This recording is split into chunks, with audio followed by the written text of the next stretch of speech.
En los siguientes minutos, realmente, más que resumirles lo que ha pasado, vamos a hacer un corrido, porque han pasado muchas cosas en el año 2023 en cáncer de pulmón. Creo que quizás el error de Ray, siendo sincero, es decir lo mejor de cáncer de pulmón de 2023, porque lo mejor de cáncer de pulmón, aunque sea un poco redundante, quiere decir lo mejor de cáncer de 2023. Entonces, les voy a tratar de resumir en los siguientes minutos. Entonces vamos a tener como dos capítulos esenciales: enfermedad temprana, enfermedad tardía, enfermedad avanzada, y dentro de esto, targeted therapy, immunotherapy. Mis compañeros han comentado, el estudio Adaura, el año pasado vimos la actualización de los datos de PFS que se confirmaban básicamente y vimos que impactaban en supervivencia, a pesar de que la mayor parte de los pacientes, de hecho, recibían tratamiento a la recidiva en la rama de control. Importante, la mitad de la tasa de supervivencia, el aumento en la hazard ratio era 0,49, evitábamos por el momento, con un seguimiento de 3 años, una disminución en el riesgo de muerte del 50%. El segundo tema importante es que se beneficiaban esencialmente igual todos los estadios 1, estadios 2, estadios 3, esencialmente. Obviamente, el beneficio en números absolutos era mayor cuanto mayor era el riesgo, en el estadio 3 que en el estadio 1B, en porcentaje muy parecido. La segunda cosa importante es que si al paciente no le habíamos dado quimioterapia, también se beneficiaba. O sea que no evitemos el dar la quimioterapia. El siguiente estudio, en este contexto, es en los que tienen traslocaciones de ALK. El estudio ALINA tenía una diferencia con el estudio ADAURA. No se comparaba el TKI, en este caso alectinib, 3 años, no 2 años. No se comparaba después de recibir la quimio, con placebo. Se comparaba con quimioterapia. O recibes alectinib o recibes quimioterapia. En mi modo de entender, un pequeño error, porque la quimioterapia sabemos que es efectiva. Yo creo que a los pacientes hay que añadirle todas las eficacias, todos los tratamientos que son eficaces, pero en todo caso, lo que resulta es que versus quimioterapia el resultado es arrollador, disminución del riesgo de muerte del 75%, hazard ratio 0,24, y vean ustedes que también es esto cierto en términos de cuando se evalúa por parte del investigador. Importante, esto pasa en todas las enfermedades en las que damos tratamiento sistémico. La mayor parte de la disminución del riesgo de recidiva es sistémico. No hay tanto impacto en la recidiva locorregional. Esto pasa también en la DAURA y de hecho, lo veremos después, pasa en todos los estudios de inmunoterapia. Y yo creo que esto tiene un impacto importante porque probablemente cuando en el futuro pensemos en pacientes que antes considerábamos inoperables, por ejemplo, un estadio N3 que clásicamente nos han enseñado que es inoperable, si le preguntamos a los cirujanos, mi compañero aquí, seguro que técnicamente muchos N3 son operables, son resecables. No los operábamos porque tenía alta tasa de recidiva sistémica. Pero ahora que tenemos tratamientos sistémicos muy eficaces, targeted, immunotherapy, a lo mejor en el futuro cambiamos nuestros criterios de resecabilidad por el impacto que tiene en la evolución del paciente. En definitiva, pacientes con enfermedad precoz, con mutaciones o traslocaciones EGFR-ALK, tratamiento sistémico temprano después de la cirugía, con quimioterapia en el caso de EGFR, en concreto, quitarse la quimioterapia a un paciente con ALK a mí me costará, aunque no está hecho en el estudio, probablemente yo le demos quimio y alectinib.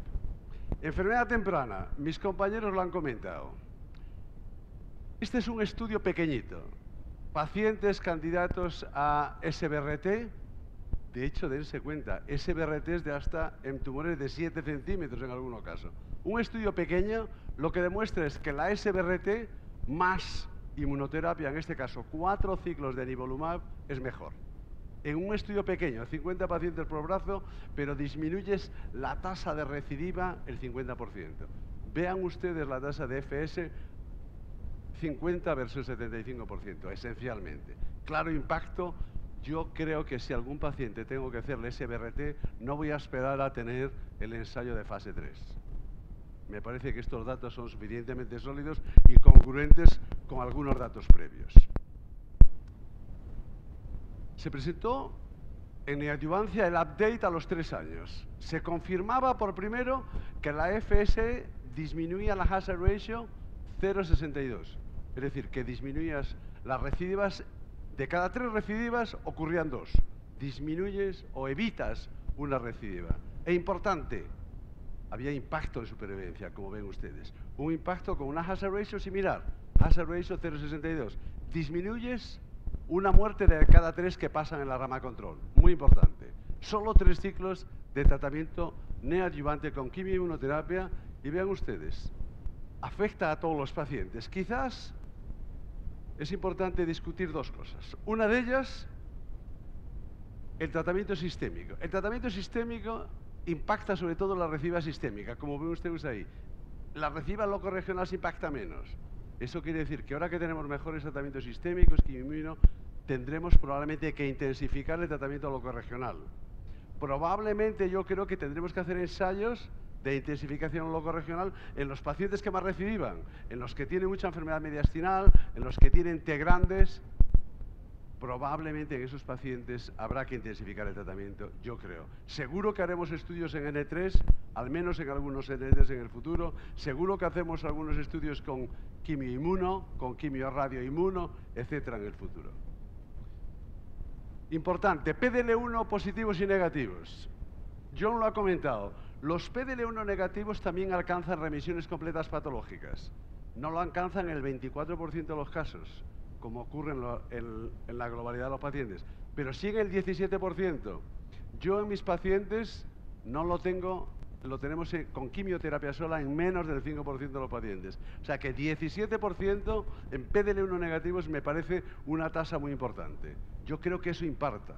Y, de hecho, comentaremos luego los datos de impactos en FS. Segundo, la disminución del número de neumonectomías con quimioinmuno también afecta a los PDL1 negativos. Acuérdense, también tenemos necesidad de cirugías menos mutilantes.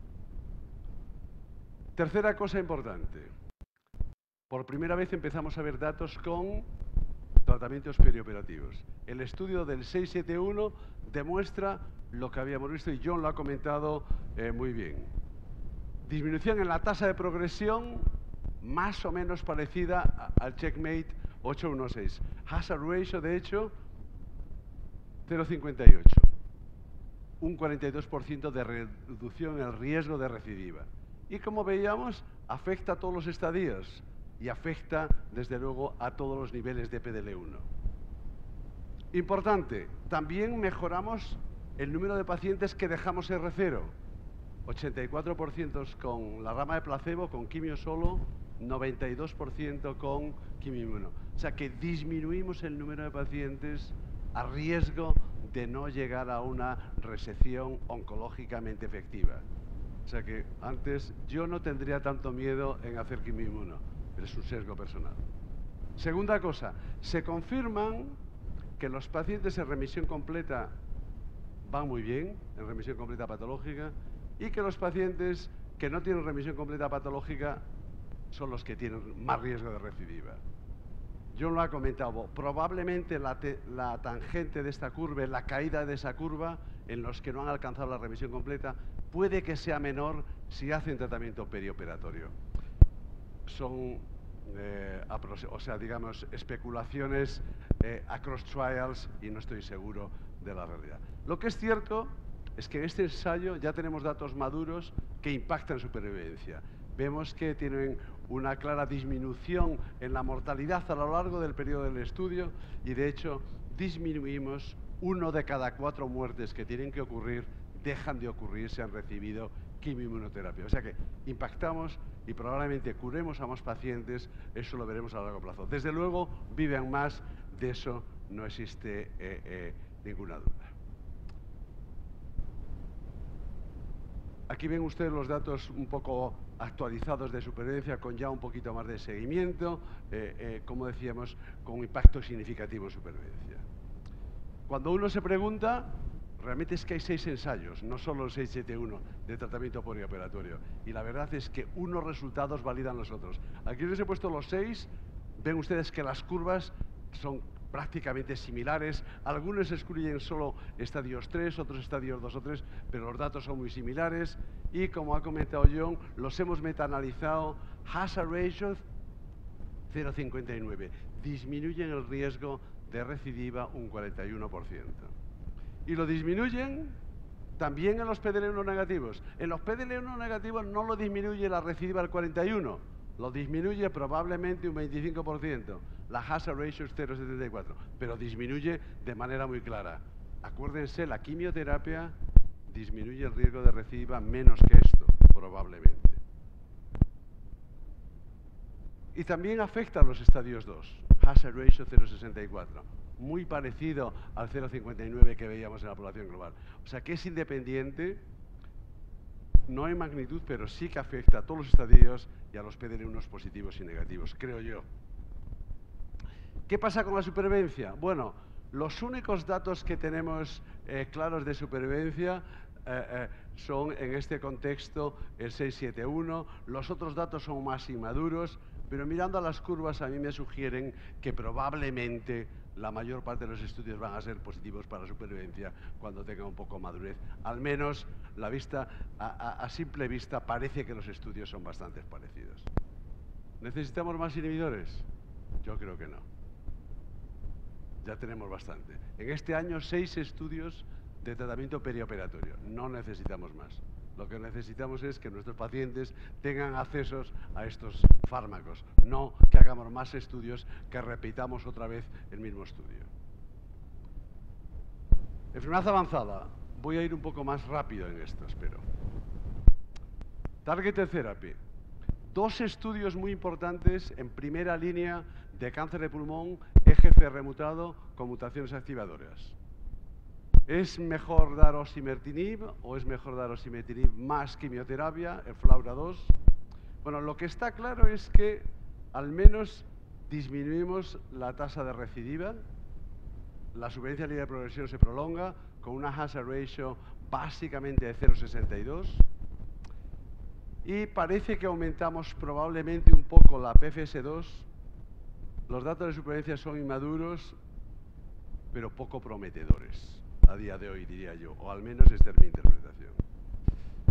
Cuando uno ve los subgrupos, todos los subgrupos parece que tienen una magnitud de beneficio similar. Quizás el subgrupo de pacientes con metástasis cerebrales pudiera tener una magnitud de beneficio superior. Esto es un subanálisis, la robustez es menor, pero probablemente sea que si yo le tuviera que empezar a un paciente con quimio más osimertinib, probablemente este sería el típico subgrupo o el paciente que necesita una respuesta muy rápida.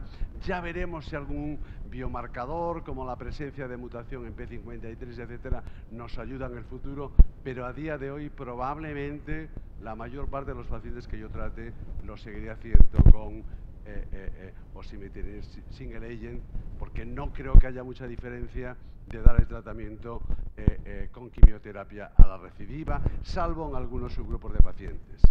De hecho, tampoco impactamos de manera básica en la respuesta y, desde luego, lo que conseguimos es, cuando damos las dos cosas juntas, tener más efectos secundarios.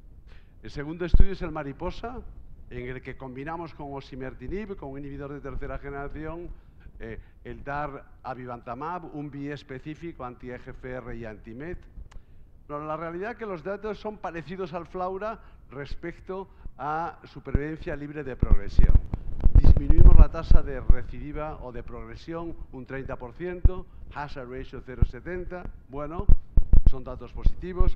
Vemos que esto es cierto tanto en pacientes con metástasis cerebrales como sin metástasis cerebrales, y parece que todos los pacientes se benefician. El otro aprendizaje es que el lazertinib es similar a osimertinib en un número pequeño de pacientes analizados al menos. ¿Qué pasa con la supervivencia libre de enfermedad?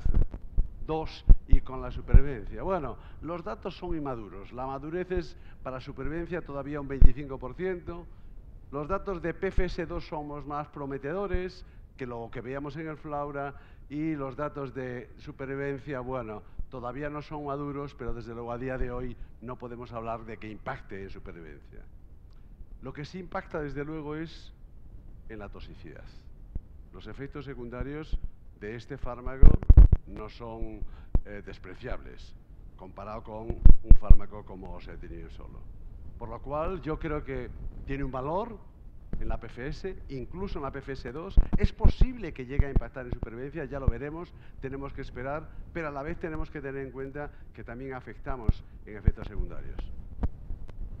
Reacciones infusionales, sobre todo el primer día.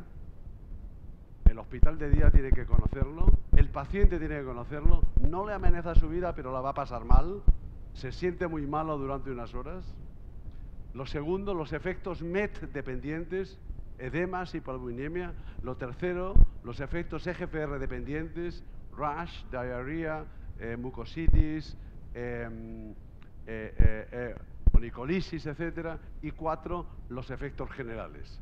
Dentro de este es el más importante, trombosis venosas. Hasta el 40% de los pacientes en los 4 primeros meses hacen trombosis venosas. Por lo cual, si utilizáis el régimen, hay que poner heparina por lo menos 4 meses. Heparina de bajo peso en estos pacientes. O sea, que son efectos secundarios relevantes. A un grupo de pacientes puede que les merezca la pena el hacer el tratamiento conjunto, metástasis cerebrales. Tendremos que ver si es mejor el Flaura o el Mariposa 2, pero tendremos que conjugar en el paciente si merece la pena mejor hacer todo junto o hacerlo secuencial, porque este fármaco también actúa en la progresión a la primera línea. De hecho, el estudio, el estudio Mariposa, el estudio Mariposa 2, que debía de estar aquí, si no me equivoco. Oh, perdón. Miré aquí un poco. Vamos a ver. Pues no sé, ha desaparecido de aquí. El estudio Mariposa 2 lo que estudia son en estos pacientes que han progresado con osimertinib a darles quimioterapia más amivantamab o darles quimioterapia más lazertinib más amivantamab. Como veis, hay un claro impacto en la PFS. No es necesario dar lazertinib más amivantamab asociada a la quimioterapia. Con dar el inhibidor, el monoclonal es suficiente. Parece que este impacto también es cierto en la progression free survival intracerebral, y los datos iniciales de supervivencia son ciertamente favorables. Si en algún momento yo pensara utilizar amivantamab, probablemente a día de hoy, con la madurez de los datos, lo haré más en segunda línea, post-osimertinib, que en primera línea en la mayor parte de los pacientes. Obviamente tendré más efectos secundarios, como era esperable, porque las cosas no desaparecen de un día para otro, pero me parece que con los datos a día de hoy de madurez es un contexto donde yo me veo más cómodo. El tercer ensayo o el tercer dato que me gustaba comentar en este sentido tiene que ver con el estudio HERTENA, en el que, como veis, hemos expandido la cohorte de pacientes tratados con HER2-DX en pacientes mutados, y como veis los datos son, bueno, 30% de tasa de respuestas, mediana de PFS de 5,5 meses y medio y mediana de supervivencia de 12 meses en pacientes con mutaciones de HER2 que ya han recibido tratamientos de primera línea con o sin TKIs. En definitiva, me parece que es una buena opción para estos pacientes y veremos qué pasa con los estudios de fase 3. Recordad que este no es el único fármaco de la familia, está este fármaco chino, que es un bioespecífico anti-EGFR y anti-HER3 conjugado, también con un inhibidor de topo 1, igual que el Trastu deruxtecan. En este caso no es deruxtecan, pero es otro de la familia. Y los datos presentados tanto en tumores sólidos como sobre todo en los pacientes EGFR remutados tienen una tasa de actividad bastante relevante que supera el 50%, en concreto 60% en pacientes con mutación de EGFR, que me parece que son para tener en cuenta. De hecho, yo creo que este fármaco va a comercializar o co-comercializar BMS, si no me equivoco. Por fin, al azar, en los pacientes con mutación del exón 20 de GFR, un subgrupo del 5-8% de los pacientes con mutación de GFR, difíciles de tratar, hemos visto que en este estudio el combinar quimioterapia más amivantamab mejora las expectativas tanto de respuesta como de supervivencia libre de progresión. En este caso veis que es el endpoint fundamental del estudio. Reduce un 60% la tasa de progresión a lo largo del estudio. Hazard ratio menor de 0,4, muy impactante. Yo creo que es un dato muy significativo y obviamente vas a asociar las toxicidades que son esperables de combinar quimioterapia más este inhibidor. En definitiva, creo que en este contexto probablemente utilizaremos este fármaco más tempranamente. No veo razón para no utilizarlo a día de hoy. Impacta en PFS de manera muy marcada y los datos todavía inmaduros de supervivencia ya sugieren que vamos a impactar la supervivencia, por lo cual yo sí estaría preparado a día de hoy, cuando tenga disponible el fármaco, sabiendo que va a aumentar los efectos secundarios, si el paciente lo considera, a dar un triplete versus una combinación de quimioterapia con platino únicamente. Para finalizar este estudio, el Trastuzumab deruxtecan en pacientes con mutaciones de HER2, que me parece también bastante significativo, revisiones en más o menos la mitad de los pacientes y creo que, como ven ustedes, medianas de PFS y de OS que superan el año y medio esencialmente, y me parece que son datos bastante prometedores y que es muy probable que en el futuro, en pacientes con mutaciones de HER2, este sea de los fármacos que utilizaremos de manera significativa. Recordad, sin embargo, que la tasa de pacientes que discontinúan debido a ILD no es despreciable. Fijaros que con la dosis mayor llegó al 28%, por lo cual esta dosis de 5,4 miligramos probablemente será la dosis que utilizaremos en el futuro, no solo porque la eficacia es bastante superponible, sino que tiene una tolerancia claramente superior. O sea que me parece que este va a ser un actor en el futuro. Para finalizar en este contexto, el estudio de serpercatinib. Este es un estudio que uno, sin ser mago, anticiparía lo que va a pasar en pacientes con mutaciones, con translocaciones de RET en primera línea, un inhibidor selectivo. El serpercatinib es mejor que la quimioterapia, impacta de manera muy clara en la PFS de estos pacientes con unas hazard ratios muy significativas. Disminuye la tasa de recidivas en el sistema nervioso central en unos pacientes con mucha avidez por esta enfermedad y desde luego mejora la calidad de vida. En definitiva, me parece que pocos dudaremos en utilizar el fármaco cuando lo tengamos disponible. Esta es la última diapositiva de este contexto. Dato deruxtecan, probablemente una decepción. Yo diría que no es mejor de manera clara en todos los pacientes que docetaxel en el contexto de los pacientes pretratados. Quizás hay algunos pacientes en los que rescataría. Desde luego los adenocarcinoma puede que se beneficien, seguro que no los escamosos. Dentro de los adenocarcinomas los que parece que más se benefician son los que tienen aberraciones genómicas accionables. La pregunta es, de los adenocarcinomas que no tienen aberraciones genómicas accionables, ¿merece la pena? Bueno, yo creo que todavía eso no está respondido. Desde luego el perfil de toxicidad no es inocuo. Yo pensé que iba a haber más diferencia versus docetaxel. Es un fármaco que todavía tiene su eficacia. Dos palabras de la inmunoterapia en la enfermedad avanzada. La primera, muy importante. En la enfermedad de GFR mutada, la inmunoterapia no vale para nada. Hay varios estudios, aquí les pongo el 789, el 151, olvídense. Yo creo que ya nos queda claro. En el microcítico, dos palabras de microcítico. Hay un 10% de pacientes que sobreviven a los 5 años. Yo creo que este es el mensaje, con quimioinmunoterapia. O sea que tenemos que hacer algo para el 90% que no se benefician de la inmunoterapia. Y sinceramente tenemos un nuevo fármaco en este contexto. Un nuevo fármaco que no solo es un nuevo fármaco, es un nuevo concepto. los T-cell engagers, creo que han llegado a los tumores sólidos y se van a quedar, porque si responde el cáncer microcítico pulmón, de los tumores menos inmunogénicos que hay, seguro que esto va a ir a todos los tumores sólidos, o a muchos tumores sólidos. Tenemos que ver cuál es el antígeno tumoral que conviene utilizar para un T-cell engager. Eso es lo que tenemos que buscar en cada enfermedad. No responderán todos los pacientes, pero van a responder un número significativo. En concreto, en este estudio, comparamos en cáncer microcítico de pulmón pretratado, más del 30% de los pacientes habían recibido 3 o más líneas, 10 versus 100 miligramos. La tasa de respuesta fue mejor con 10 miligramos, porque tiene menos toxicidad y podíamos dar más veces la dosis, 40% de respuestas.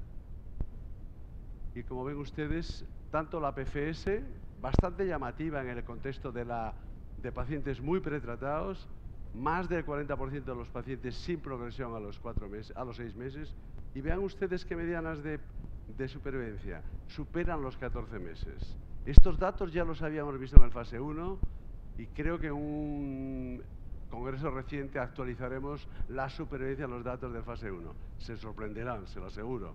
Yo creo que la inmunoterapia en este contexto ha venido para quedarse. No es gratis.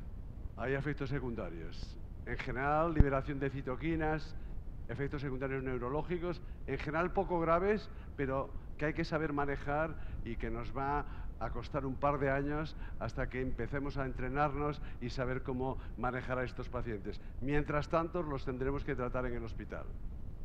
El CRS ocurre en el ciclo 1 y en el ciclo 2, los síntomas neurológicos en el ciclo 1 y ciclo 2, en la mitad de los pacientes. Lo importante, en pocos pacientes es severo, en la mayor parte de los pacientes es grado 1 o grado 2. Muchas gracias.